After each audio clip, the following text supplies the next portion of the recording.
오늘 말씀의 제목 그대로 하라라는 제목으로 여러분들과 말씀을 나눕니다. 집에서 제가 어린 시절에는 집에서 이것저것 막 요리하고 뭐 떡볶이 해먹고 뭐 해먹던 시절이 많았는데, 제가 결혼을 하면서 저희 아내가 좀 얘기했나요? 제가 일찍 결혼을 했어요, 저랑. 또 뭐 도둑이다 뭐 이런 얘기를 하도 많이 들어서. 근데 뭐 그렇게 많이 차이 나지는 않습니다. 6살 차이 나는데, 네, 뭐 놀라는 반응도 없고 좋습니다, 아주. 네. 그래서 결혼할 때 저희 아내가 저한테 이제 저랑 결혼할 때 나이가 25살이었습니다. 갑자기 지금 25 정도 되는 청년들, 곧 시집 가기를 기도해야 하는 건지. 아무튼 그때 이제 아내랑 결혼하고 나서 아내가 어릴 때 결혼을 했잖아요. 그래서 음식하는 게 좀 서툴렀어요. 제가 속으로 무슨 다짐을 했냐면, 나는 결단코 우리 아내의 그 요리 실력을 위해서 요리를 하지 않겠다. 정말이에요. 여러분, 오해 없이 들으셔야 돼요. 내가 집안일을 하지 않겠다가 아니라 결단코 우리 아내가 실력을 늘리려면 내가 어떤 일이 있어도 거기에 들어가는 일이 없어야겠다. 그러니까 요리만 안 했다 뿐이지 집안일을 제가 정말 잘해요. 뭐 여러분들 잘 안 믿으시겠지만, 그런데 처음에는 정말 그냥 이거 나 영상으로 다 남죠. 이거 편집할 수 있나? 맛이 없는 거예요. 그러니까 이게 맛없어가 아니라 그 맛 알죠? 무슨 의미인지. 그냥 요리에 이게 무슨 맛이지? 맛이 없네. 약간 이거 맛없어 이거 말고 희한하다. 뭔가 들어갈 것들은 들어가는데 맛이 없는 것 같아. 근데 점점 시간이 지나면 지날수록 진짜로 맛있어지더라고요. 점점. 괜찮다 이거는. 점점 맛있어지는 거예요. 그런데 여러분 보세요. 가끔 집에서 이제 제가 요리하고 싶을 때 또 요렇게 어떻게 하면 맛있는 음식을 만들 수 있을지 고민하면서, 요즘 시대는 너무나 레시피들이 많이 나와 있죠. 그래서 어떤 레시피를 보거나 영상을 보고 그대로 만들었다고 한번 생각해 봅시다. 근데 사람이 참 희한한 게, 그대로 만든다고 생각하고 해도 맛이 거기서 말하는 맛과 내가 생각하는 맛이 다르게 느껴질 때가 많죠. 나는 나름대로 그대로 한다고 생각했는데 내가 뭔가 내 의지대로 중간중간에 바꾸거나 아니면 뭔가 잘못 넣었던 경우들도 있을 수 있어요. 그래도 저희 집에 좀 특이한 건, 저희 아내가 아직도 좀 그러니까 이 뭘 넣고 이렇게 어떻게 하지 않고 손맛이라고 그러죠. 그냥 그대로 해요. 그러니까 그래 놓고 저한테 맛을 좀 보라고 항상 얘기해요. 저는 항상 맛을 보지 않습니다. 그냥 그대로 먹겠다고 합니다. 근데 뭔가 이렇게 정해진 양을 그대로 넣으라고 그러죠. 뭐 영상 같은 거 보면, 레시피 보면 그렇게 하라고 하잖아요. 근데도 해보면 다른 경우가 많아요. 그대로 됐을 때는 정말 맛있는 것을 먹을 수 있죠. 다시 한번 생각해보면 뭔가 똑같이 한다고 생각했지만 여전히 내 어떤 의지와 또 내가 중간에 어떤 내 생각이 들어가면 이 요리의 맛이 달라지는 거죠. 최근에는 아이들이 이제 좀 커서 이제 레고를 사기 시작했어요. 근데 참 여러분, 레고가 진짜 비쌉니다. 뭐 저는 몰랐는데 요만한 봉투, 요만한 봉투에 막 5,000원 해요. 그리고 뭐 이것 좀 재밌겠다 싶어서 가격을 보면 막 8만 원, 10만 원 이렇게 레고가. 제가 어린 시절에는 그런 거 꿈도 못 꿨죠. 근데 레고를 사요. 그러면 참 희한한 게 또 뭐냐면, 자기네들이 조립하다가 못하면 어떻게 해요?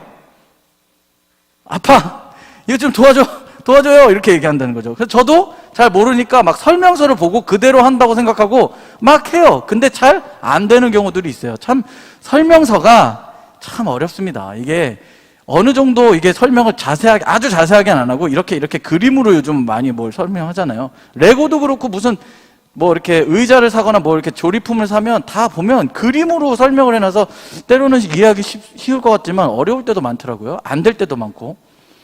아무튼 그런 것들을 해보면서 참 그대로 하는 것이 쉽지 않구나. 내가 뭔가를 만들어 먹는 것도, 만들어내는 것도 뭔가 설명서대로 하라고 했는데 나는 분명히 했는데 거꾸로 하고 있고, 이런 경우들이 많이 있어요. 테이블 하나를 조립할 때도 제가 방향을 잘못 설정해서 혼자서 낑낑대다가 포기할 때쯤 보니까 거꾸로 하고 있더라고요, 방향을 제가. 그런 것들을 발견하면서 참 그대로 하는 것도 쉬운 일은 아니다. 우리의 인생도 마찬가지 아닐까요? 여러분들이 어떤 목표를 설정해 놓고 열심히 지금까지 살아왔을 것입니다. 근데 모든 것이 여러분들이 설정한 대로 됐다면 글쎄요, 그것은 정말 기적과 같은 일이 아닐까요? 그런데 대부분의 모든 일들은 내가 목표한 만큼의 가기가 쉽지 않다는 겁니다. 오늘 말씀은 가나안 혼인잔치에 대한 이적에 대한 말씀입니다. 갈릴리 지역의 한 마을인 가나에서 혼인잔치가 열렸어요. 이제 여러분들도 결혼을 하겠지만 결혼식을 준비하면서 가장 많이 신경 쓰는 부분이 무엇이냐면 저 같은 경우에도 먹는 거였어요. 예식장 이런 데서 요즘 많이 하니까. 근데 저는 이제 제 모교에서 결혼을 했거든요. 그래서 뷔페를 불러야 되니까 가서 먹어보는 거예요. 어디가 맛있는지, 어디가 맛이 없는지. 왜냐면 여러분들도 이제 친구들 결혼하고 하면 결혼식장 많이 가보잖아요. 그럼 가장 기억에 남는 게 뭡니까? 네, 가장 기억에 남는 거. 속으로 다 대답하고 있죠. 가장 기억에 남는 건 뭔가 재미있는 순서가 있었거나 아니면 음식이 맛있었을 때 사람들이 그 결혼식은 정말 좋았어 라고 생각하는 거예요. 근데 대부분 시간이 더 지나면 프로그램이나 이거 결혼식은 솔직히 조금 이게 눈에 많이 안 들어옵니다. 예, 안 들어오고 뭐가 제일 맛있었는지, 결혼식의 음식이 어땠는지 이게 진짜 제일 많이 남더라고요. 그러니까 이 먹는 게 굉장히 중요하다는 거죠, 결혼 예식에서. 그래서 여러분들이 이제 결혼식장에서 많이 하겠지만 주로 그런 것들을 먹어보고 또 찾고 하는 일들을 많이 한다는 거죠. 그런데 가나안의 혼인잔치가 열렸어요. 이때의 혼인잔치는 좀 길게 했습니다. 여러 날. 일주일 정도 이렇게 길게. 그러니까 정말 긴 시간 동안 잔치라는 거잖아요. 결혼식 하루 하는 것도 솔직히 좀 힘들거든요. 하루 동안 막 사람들 인사하고 맞이하고 하는 것도 쉽지 않은데 꽤 오랫동안 결혼식을 했죠. 그런데 가나안 그 혼인잔치에 가장 중요하다고 생각하는 포도주가 떨어져 가고 있었습니다. 3절에 보니까 이렇게 나와 있어요. 포도주가 떨어진지라 예수의 어머니가 예수에게 이르되 저들에게 포도주가 없다 이렇게 얘기했대요. 그러니까 이제 포도주가 다 돼가는데 어떻게 했으면 좋겠느냐라고 예수님께 말하는 거죠. 4절에 예수께서 이르시되 여자여 나와 무슨 상관이 있나이까 내 때가 아직 이르지 아니하였나이다. 흔히들 이 말씀을 읽고 나면 예수님이 좀 인간적인 모습을 봤을 때 그래도 어머니인데 좀 네 가지 없는 거 아니야? 이런 생각을 하죠. 갑자기 이게 포도주가 다 떨어졌는데 어떻게 하면 좋겠어요? 그랬더니 갑자기 여자요 그게 나 무슨 상관이 있습니까? 이렇게 얘기하는 거예요. 엄마한테. 요즘으로 따지면은 엄마한테 그렇게 얘기하는 친구도 있나요? 가끔 저는 이제 재밌는 친구들은 엄마한테 엄마 이름을 부르면서 누구씨 이러는 거 본 적이 있어요. 근데 사실 그것도 되게 어색해요. 그러니까 어색한데 장난이 아니라 되게 정색하면서 여자요 그게 나 무슨 상관이니까. 근데 우리가 이것을 그대로 해석하는 것이 아니라 이 말의 원문의 해석은 여자여 나와 당신에게 무엇이 있습니까? 그러니까 여자를 무시하는 그런 말이 아니라 존중의 말로 이야기하면서 나와 당신에게 무엇이 있습니까? 우리가 무엇을 할 수 있습니까? 라는 의미로 물어보는 거예요. 그런데 예수의 어머니는 예수가 어떤 일을 하고 있는지 어떤 기적을 행하고 있는지 다 알고 있다는 거예요. 그러니까 알기 때문에 예수님께 얘기를 했죠. 근데 예수님이 생각지 못한 반응을 하는 거예요. 그러니까 그 어머니가 예수님께 가서 계속 얘기하는 게 아니라 실제적으로 그 혼인잔치에 일을 하고 있는 하인들에게 가서 이렇게 얘기합니다. 자, 5절에 보니까 그의 어머니가 하인들에게 이르되 너희에게 무슨 말씀을 하시든지 그대로 하라. 이 말의 뜻은 무엇입니까, 여러분? 예수님께서 하시는 사역을 제자들도 이해할 수 없었어요. 그 누구도 이해할 수 있는 사람들이 없었어요. 예수의 어머니도 그것을 완전하게 이해하지 못했어요. 그런데 예수님이 어떤 사역을 했는지 쭉 보았던 그 어머니가 하인들에게 얘기할 때 너희들이 생각하는, 너희들이 알고 있는 그 일반적인 이런 일이 아니라 너희들이 생각할 수 없고 너희들이 이해되지 않지만 예수님께서 너희에게 무언가 말씀하시면 그대로 하라는 거예요. 청년들에게 제일 어려운 게 뭡니까? 이 정도쯤 됐으면 내 생각이 있고 내 자아가 있어요. 내가 어느 정도 인생을 살았다고 생각하는 거예요. 그러니까 뭔가 그대로 하라 그랬을 때 미안합니다. 여러분들은 잘 이렇게 순종하고 열심히 하는 사람들이라 생각하지만 대부분의 청년 때의 나이에 그렇게 하지 않아요. 뭔가를 하라 그랬을 때 내 생각을 이야기하고 내 것을 주장하는 거죠. 왜냐하면 나도 이미 컸으니까, 성인이라고 생각하니까. 예. 그런데 하인들에게도 이러한 연회장이 굉장히 익숙했을 거란 말이죠. 매번 치르고 있는 그런 연회장에 갑자기 그대로 하라 그러니까 무슨 영문인지 모르지만 그대로 한 거예요. 그것을 의심하거나 판단하는 입장이 아니라 그대로 하라 그랬을 때 그들이 그대로 합니다. 예수님께서 어떻게 이야기하십니까? 거기에 유대인 6절에 보니까 정결 예식에 따라 두세 통이 드는 돌 항아리 6이 놓여 있는지라. 한 통에 한 40리터쯤 된다고 해요. 40리터. 여러분. 쉽게 얘기하면 그냥 1.5리터지만 1리터라고 생각하고 이 콜라 사이다 팩 이게 몇 개 있는 거예요? 너무 질문이 유치합니까? 한 40개 정도가 들어가는 통이라는 거죠. 그게 6개 있는 거예요. 6개 있어요. 자, 예수께서 그들에게 이르시되 항아리에 뭐를 채우라? 물을 채우라. 여러분 잘 알고 있는 말씀이죠. 물을 채우라고 했어요. 자, 이해가 안 돼요? 이해가 안 돼요? 예? 대답을 하나만 주잖아요, 제가. 그죠? 이해가 안 돼요? 정말 이해가 안 돼요. 정말 이해가 안 되는 상황이에요. 포도주가 다 됐다는데 왜 물을 갖다 부으라고 하지? 만약 하인들 중에 누구 한 사람이 야, 이거 말이 안 되잖아. 이거 가서 우리가 물을 부었자 무슨 이게 물만 퍼다 주는 격이 되잖아. 어떡하지? 이렇게 했다면 아마 쉽지 않았을 텐데 그들이 그대로 일단 한 거예요. 6통에 물을 가득 채웠어요. 그런데 예수님이 또 이렇게 얘기하시죠. 8절에 이제 떠서 연회장에 갖다 주라. 하인들이 무슨 마음이었을까요? 어떤 마음이 들었을까요? 야, 큰일 났네? 우리의 여기 물밖에 안 부었는데 이제 물을 떠다 주려는데? 어떡하지? 고민했을 거 아니에요. 그것을 퍼가면서도 그들은 고민했을 겁니다. 그런데 그대로 하는 거예요. 그럼 어떤 일이 일어났냐? 가져갔더니 사람들이 이렇게 맛있는 포도주를 원래는 먼저 내놔야 되는데 왜 뒤늦게야 이런 맛 좋은 것을 내놨느냐라고 이야기할 때 하인들이 이 일이 어디로부터 시작됐는지 알았다라고 오늘 9절에 이야기하는 거죠. 사실은 이 말씀을 읽으면서도 느껴지는 게 뭐냐면 오병이어 사건 때도 마찬가지입니다. 예수께서 제자들에게 사람들에게 떡과 물고기 나눠줘라 했어요. 그랬더니 저희가 가진 게 너무 없는데 이것을 어떻게 나눠줍니까? 라는 이 얘기를 막 해요. 그러니까 그냥 그대로 하라고 했을 때 사람들이 하는 거예요. 제자들이 하면서 이 일이 어디서부터 시작됐는지 그들이 알았어요. 보세요. 만약에 여러분들이 집에서 밥 해먹는 사람 손만 들어보세요. 나 밥을 해먹는다. 내가 직접. 훌륭한 사람들입니다. 3명. 이렇게 많은데 3명. 나머지 다 엄마가 많이 해주시죠. 네. 그다음 해먹겠지만. 자, 제가 왜 이 얘기를 하는지, 제가 맨날 밥을 제가 많이 하거든요.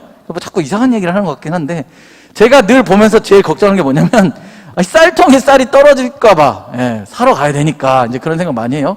그런데 만약에 여러분들이 하루에 먹을 양을 밥을 지었어요. 그러면 내 눈에 쌀이 줄어들고 있는 게 보일 거 아니에요. 그런데 다음날도 하고, 다음날도 했는데 계속 이게 쌀이 그대로 있는 거예요. 퍼도 사라지지 않고 그대로 있는 거예요. 내가 얼마나 신기하고 얼마나 기쁠까요?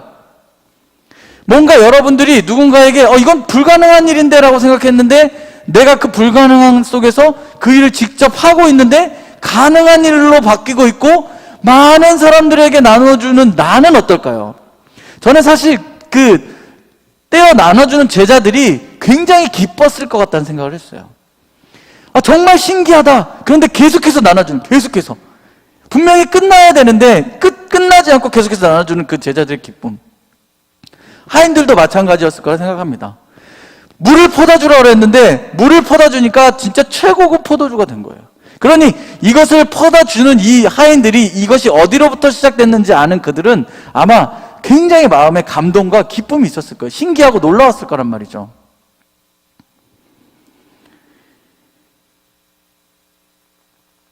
우리가 살면서 하나님께서 여러분에게 말씀하시는 게 있어요. 그런데 사실 저도 청년회 때 이걸 내가 왜 계속하고 있지 했던 여러 가지 일들이 있었습니다.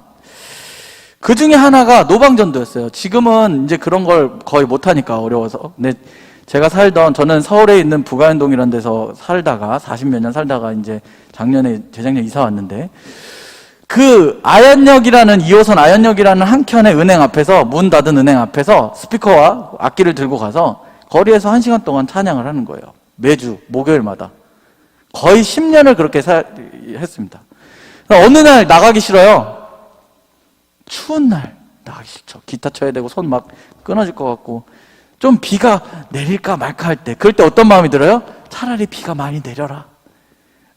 그것을 하는 기쁨보다 오늘은 좀 내가 좀 쉬면 좋겠다라는 생각할 때, 내가 뭔가 일원으로서 같이 하고 있지만 그 같이 하는 기쁨보다 뭔가 좀 쉴 수 있으면 좋겠다라고 생각할 때 나의 연약한 부분들이 드러난다는 거죠. 그런데 그것을 하면서 경험한 놀라운 일들이 많다는 거죠. 어떤 분이 지나가다가 너무 수고가 많으십니다 그러고 음료수를 막 다 사람 인원수만큼 사다 주고 간 경우도 있고, 어떤 분은 너무 수고한다고 이렇게 맛있는 거라도 사 먹으라고 해서 몇십만 원을 헌금하고 가시는 분들도 봤습니다. 그리고 진짜로 믿지 않는 분들, 교회를 안 다니던 분들이 거기에서 복음을 듣고 가는 경우들도 봤어요. 나는 이게 무슨 의미가 있을까? 지나가는 사람들한테 내가 기타 치고 노래하고 같이 우리 청년 애들이, 친구들이, 동기들이 이렇게 하는 게 무슨 의미가 있을까라고 시작했을지 모르지만, 하나님은 그것을 통해서 누군가에게 복음을 듣게 하셨다는 것이죠. 제가 20대를 보낼 때 가장 많이 한 게 노래하는 거였어요. 노래하는 거. 제 기억에 23살부터 노래를 하기 시작해서 쭉 계속 노래하는 삶을 살았으니까 굉장히 얼마 안 됐죠. 20대 초반부터 제가 막 열심히 했어요.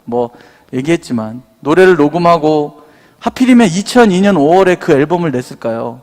2002년 5월이면 우리 월드컵이 4강에 간 기적의 해입니다.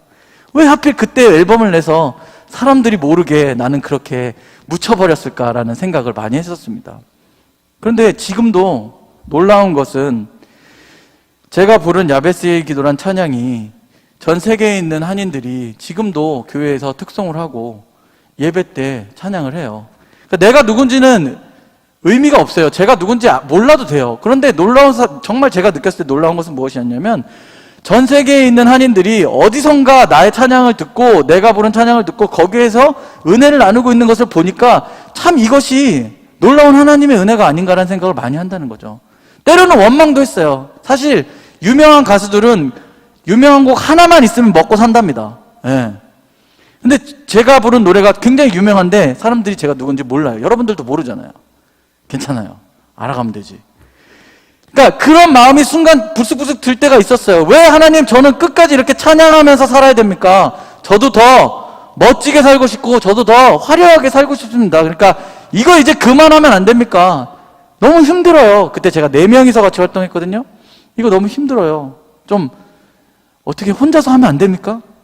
그런 얘기를 했어요. 그래서 시간이 지났어요. 한 10년, 12년, 13년 정도 했나? 드디어 제가 혼자 사역할 수 있는 기회가 왔어요. 이제 저희들도 나이가 차니까 결혼도 하고 이제 어려운 상황들이 생기니까 팀 활동을 이제 멈추자 해서 드디어 혼자 할 수 있는 기회가 생겼어요. 하나님, 드디어 때가 되었군요. 오늘 말씀처럼 예수님의 말씀의 때와 나의 때는 다르지만 때가 된 거예요. 드디어 저희들 기회가 왔어요. 그래서 드디어 나는 이제 혼자 다니면서 마음껏 다니면서 사역을 할 수 있겠다라고 생각했는데, 그렇게 마음 먹자마자 하나님이 저한테 7명을 붙이셨습니다.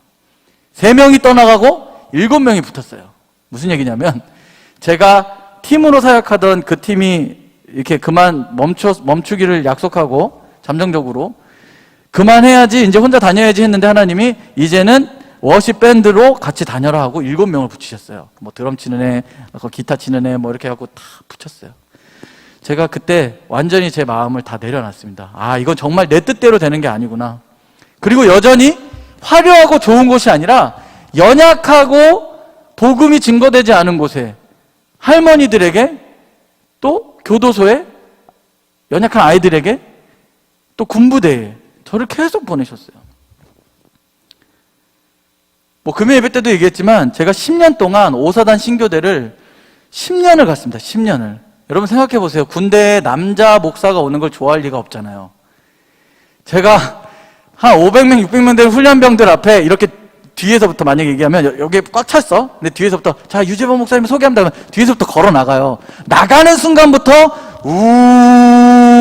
그렇게 하는 그거를 한 달에 한두 번씩 꼭 경험하는 거예요, 내가. 근데 그걸 10년을 갔어요. 제가 만약에 그게 상처가 됐으면 안 갔겠죠. 10년을 가면서 꿋꿋이 버티면서 다음 순서를 소개할 시간만 기다리면서, 자, 다음은 어떤 자매들을 데리고 가야 되잖아요. 애들이 시험 드니까. 그래서 찬양하는 자매들과 같이 갔는데, 그렇게 10년을 군부대에서 봉사를 하면서도 그때도 생각했어요. 이 정도면 어디 국군 부대에서 나한테 좀 이렇게 상장 줘야 되는 거 아닌가? 열심히 위문한 이런 거? 그러니까 이런 마음도 솔직히 들더라고요. 그런데 저의 경우엔 그렇지만 여러분의 경우엔 어떻습니까? 여러분에게 하나님이 말씀하신 것은 무엇입니까? 여러분에게 믿음의 삶을 살아가는 여러분들에게 그렇게 하라고 했던 것이 무엇인지 한번 생각해 봤으면 좋겠어요. 때로는 결단이 필요해요. 내가 해오던 모든 일에서 잠시 손을 놔야 돼요. 그리고 내가 이해할 수 없지만 내 마음에 감동을 주실 때가 있다고요. 어떤 감동을 주시든지 내가 그 감동이 생길 때 그대로 해야 돼요. 그 순간을 놓치면 우리가 하나님이 주신 마음을 놓친다는 거죠. 아마 여러분 지금 생각해봐도 뭔가 내가 내 뜻대로만 하면서 살아왔던 삶이 딱 느껴질 거예요. 있을 거예요. 저 역시도 그랬습니다. 열심히 다니고 열심히 복음을 전한다고 했지만 그 속에서 제가 원했던 마음, 그 속에서 제가 순수하지 못했던 나의 모습을 내려놓는 데까지 시간이 참 오래 걸렸어요.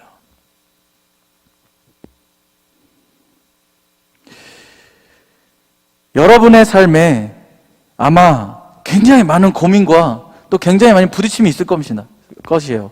내가 어떻게 하면 더 성공할 수 있고, 내가 어디에 투자하면 훨씬 더 수익이 생길 수 있고, 내가 어떻게 하면 정말 더 편안한 삶을 살 수 있을까, 더 누리며 살 수 있을까 라는 고민만 하면서 살지 않기를 바란다는 것입니다. 여러분들이 무슨 일을 하던 그 일을 통해서 내가 믿는 하나님의 사랑, 내가 깨달은 하나님의 사랑이 조금이라도 묻어나길 원한다는 거예요. 사람들에게 예수 믿으라고 이야기하지 않아도 내가 예수 믿는 사람으로서 정말 그 삶을 온전히 살아가기 위해서 노력하자는 거예요. 예배 나오는 게 쉽지 않죠. 요즘 같은 시대에. 근데 보니까 이렇게 여러분들 사실은 마스크를 계속 쓰고 있어서 제가 얼굴을 익히는데 시간이 좀 오래 걸리겠지만 그래도 이렇게 나오는 여러분들이 있기 때문에 저도 더 기대가 되는 거죠. 부족하지만 저를 기다리고 있는 사람들이 저는 있다고 생각했거든요. 표정을 보니까 아닌 것 같기도 하고. 그런 기대, 그런 은혜를 함께 나누면서 청년의 때를 어떻게 보내는 게 좋을지 저와 여러분들이 함께 고민하고 함께 나누고 그렇게 함께 만들어가는 우리의 삶이 될 수 있었으면 좋겠습니다. 예수님께서 하인들에게 말씀하실 때 그들이 그대로 행했을 때 이런 놀라운 일이 일어난 것처럼 지금도 오늘도 여러분들에게 하나님께서 감동 주시는 일이 무엇인지, 나에게 주신 일을 통해서, 나에게 주신 학교를 통해서 어떻게 내가 앞으로의 삶을 살아가야 될지 고민하고 기도하면서 나아갔으면 좋겠어요. 그리고 그것이 나의 마음의 확신으로 바뀐다면 그 확신을 조금 더 주저하지 않았으면 좋겠어요. 예를 들어서 아주 실천하기 좋은 게 있죠.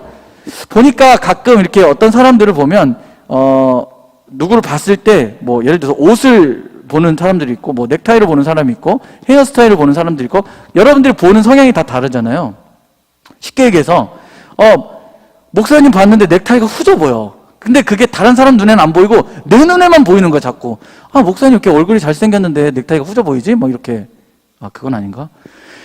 그러니까 이게 뭔가 후져 보인다는 뜻은 뭐예요? 쉽게 얘기해서 하나님이 나로 하여금 감동 주실 때 내가 넥타이 하나 선물해 드려야 되겠다. 이게 나한테 하라는 게 아니라 예를 들어서 하는 얘기예요. 그러니까 여러분들이 청년들끼리도 보면 제가 요것만 있으면 훨씬 더 돋보일 수도 있겠는데 이런 생각은 아무한테나 주는 게 아니에요. 그 사람한테만 주시는 거거든요. 그러면 그게 나한테 아주 큰 지출이 아니라 내가 조금 이렇게 나눌 수 있는 마음이 있을 때 그럼 내가 쟤한테 예를 들어서 머리핀 하나 선물해야겠다 하는 거예요. 그것이 우리 안에 주신 감동이고 우리 안에 주신 지혜예요. 그러니까 그대로 하라는 게 뭔가 여러분들 가둬놓고 넌 이것만 해야 돼 이렇게만 살아야 돼가 아니라 우리에게 말씀하실 때 그 말씀을 내가 확신을 얻을 때 주저하지 말고 그대로 행하면 돼요. 여기에 내 생각이 들어가고 여기에 내 뭐가 들어가기 시작하면 본질과 다르게 흐르게 된다는 거죠.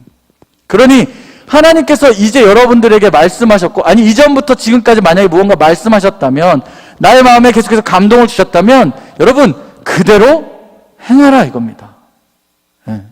주저하지 말라는 거죠.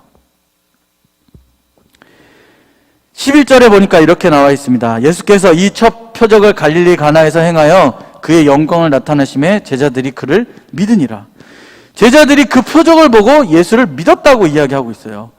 여러분, 예수님이 누구신지 아마 제자들이 예수님을 메시아라고 깨닫는 데까지 굉장히 오랜 시간이 걸렸고, 결국 예수님께서 이 땅에서 죽으시고 부활하신 다음에 하늘로 올라가셨을 때 예수님이 제자를 통해서 하셨던 그 모든 사역들이, 그 복음을 전하는 일이 이 제자들 통해서 본격적으로 이루어집니다. 그게 사도행전이죠. 그때까지 예수님과 같이 있었던 제자들이 예수님이 어떤 분인지 잘 알지 못했다는 거예요. 옆에서 그렇게 수많은 기적들을 봤음에도 몰랐다는 거예요. 그러니 사실 오늘 여러분에게도 그대로 하라는 이 말씀이 부담이 될 수도 있고 이해가 안 될 수도 있고, 또는 나는 그대로 했다고 생각하는데 라고 생각하는 사람도 있을 수 있습니다. 그러나 아주 명확하게 여러분에게 주신 은혜와 감동과 감사가 있을 거예요. 그러니 그 감사와 은혜를 가지고 살아가는 여러분들이 세상 속에서 살아갈 때 정말 그리스도인으로서 빛과 소금의 역할을 감당해낼 수 있기를 바랍니다. 제가 코로나를 겪는 2주 동안, 아까도 우리 부교육자들과 대화하는 중에 어떤 마음이 들었냐면, 이 말씀만 나누고 마치겠습니다. 어떤 마음이 들었냐면, 평소에도 자주 통화하던 사람들이에요. 평소에도 나한테 연락을 자주 했던 사람, 또는 가끔 나한테 연락했던 사람들이에요. 근데 제가 첫날에 너무 머리가 깨질 듯이 아팠어요. 그래서 너무 머리가 아파서 약을 먹고 계속 누워 있었어요. 누워 있는데 하필 또 그럴 때 연락이 많이 오잖아요. 내가 막 전화 좀 받기 힘들 때. 목소리도 막 바뀌거든요. 이게 증상 중에 하나가. 이런 게 막 이렇게 돼요. 여보세요, 이렇게 막 바뀌어요. 그러니까 사람들이 누구냐고 나보고 막 물어보는 거예요. 너 같지 않다고, 목소리가. 근데 전화를 받으면서 어떤 마음이 들었냐면, 참 내가 아프다니까 그래도 나를 생각해서 전화를 해주네. 그러니까 이 마음이 평소에 그냥 안부를 묻던 사이보다 더 감동이 생기는 거예요. 그리고 힘들지? 너네 가족이, 저희 가족이 다 걸렸었거든요. 힘들지? 그러니까 맛있는 거 뭐 사 먹어 하고 뭐 보내줄 때, 평소에도 받으면 기분 좋긴 하죠. 그런데 더 마음에 감사가 생기는 거예요. 뭔가 연약할 때, 내가 뭔가 힘들 때 작은 나눔 하나가 그 사람에게 큰 위로가 되는 걸 다시 깨달았어요. 여러분한테 뭐라 하는 게 아니라, 여러분 아직 저랑 많이 잘 모르니까, 그죠? 더 알아가야 되지만, 그렇게 되겠지만, 그런 것처럼 뭔가 그대로 하라고 했을 때 하나님은 그런 것들을 나를 통해서 그러한 일을 하게 하신다는 거예요. 나의 작은 문자 하나가, 나의 연락 하나가, 나의 관심 하나가 상대방에게 저는 정말 예수님의 사랑을 아는 사람이야, 제가 믿는 예수님 나도 좀 궁금한데 라는 그런 마음을 심어줄 수 있다는 거죠. 그럼 여러분들이 주어진 상황 속에서 어떠한 마음이 들든지 순종하면서 그대로 행하는 삶이 되기를 바랍니다. 하루하루 치열하게 살아가는 청년 여러분, 여러분이 처한 상황은 사실 누구도 이해할 수 없다고 생각할 수도 있어요. 때론 혼자 너무 억울하다고 느낄 때가 많을 것입니다. 그런데 제가 예언컨대, 이거 예언이에요, 앞으로 더 그런 날이 많을 거예요. 그러니 이것은 여러분이 불행하다는 뜻이 아니라, 그러니 나의 마음속에 그 예수님의 사랑을 계속해서 채워가는 게 필요하다는 거죠. 그리고 나누면서 느끼는 그 행복을 통해서 여러분들이 이런 어려운 과정들을 잘 이겨낼 수 있을 거라 생각합니다. 그리고 시간을 더 보내면 내가 22살 때 겪었던 그건 아무것도 아니구나, 이런 생각이 들어요. 점점 더 내 마음에 여유가 생겨요. 조금 더 큰 일이 와도 그 일을 내가 이렇게 하면 감당할 수 있겠구나 하고 그 일을 마주하고 그 일들을 감당해냅니다. 그것이 우리의 삶인 것 같아요. 그러니 하나님 나라에 갈 때까지 우리에게 주어진 그 은혜와 사랑을 기억하면서 내 삶의 주변들 돌아보고, 우리 한신 청년부가 정말 그 사랑을 실천하며 살아가는 그런 청년부가 됐으면 좋겠습니다. 여러분들이 드린 예배, 또 개인적으로 하는 묵상, 또 찬양의 고백, 기도, 이 모든 것들을 통해서 여러분에게 말씀하실 때 의심하지 않고 걱정하지 않고 그대로 행해서 하나님 나라를 전하고 알리는 데 사용되어지고 쓰임받는 저와 여러분이 되기를 예수님의 이름으로 축원합니다. 아멘. 우리 잠시 기도하고 찬양하겠습니다. 하나님, 오늘도 우리에게 귀한 은혜의 시간 허락해 주시니 감사합니다. 부족한 자 주의 말씀을 들고 섰는데 하나님께서 더욱 큰 은혜를 우리 청년들에게 허락하시고, 이제 우리가 점점 더 잘 알아가고 또 또 나누면서 이런 하나님께서 우리에게 주신 감동과 또 주신 마음들을 행하며 살아가는 축복의 청년들 되게 하시고 믿음의 청년들 되게 하여 주시옵소서. 힘들고 어려울 때 서로의 기도와 또 안부를 물으며 연락할 때 하나님, 그것이 우리에게 얼마나 큰 기쁨과 감사와 위로가 되는지요. 우리도 그렇게 예수님의 사랑을 나누며 전하는 귀한 청년들이 될 수 있도록 주님 지혜를 허락하시고 인도하여 주시옵소서. 예수님의 이름으로 기도합니다. 아멘. 우리 주가 보이신 생명의 길 찬양하겠습니다.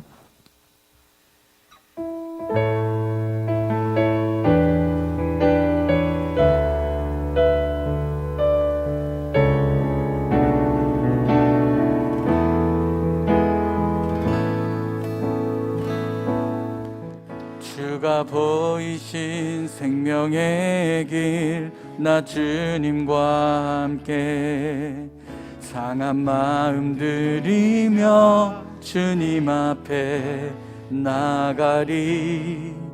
나의 의로움이 되신 주, 그 이름 예수. 나의 길이 되신 이름 예수. 나의 길 오직 그가 아시나니, 나를 단련하신 후에 내가 정금같이 나오리. 주가 보이신 생명의 길,